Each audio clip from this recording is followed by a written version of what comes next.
Welcome back to Saturday's Sports Special. Let's kick off with football. JFF President Michael Ricketts says he will be meeting with the stakeholders in the coming week to iron out the differences between the senior Reggae Girlz and the Vin Blaine-led coaching staff. 20 members of the squad have put their signatures to a letter sent to the JFF, which highlighted 18 points they need to be addressed ahead of the CONCACAF final round of World Cup qualifiers, which kick off on July 4.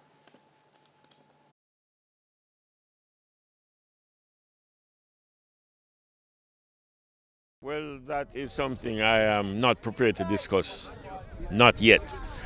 We will be having some discussions with key members, and we'll certainly make an announcement in short order. But like you have said, it's something that must be given urgent attention, and we are moving in that direction. However, Ricketts says Blaine has his backing, and it's important, he says, to get a resolution as quickly as possible. We've been having some discussions with the key stakeholders, so it's only a matter of time before we bring this to some kind of a resolution, and I can assure you that it will be done in very short order. Meanwhile, former national women's coach Bradley Stewart says it would be foolish to remove Blaine at this stage, but believes the problem isn't unusual for local coaches.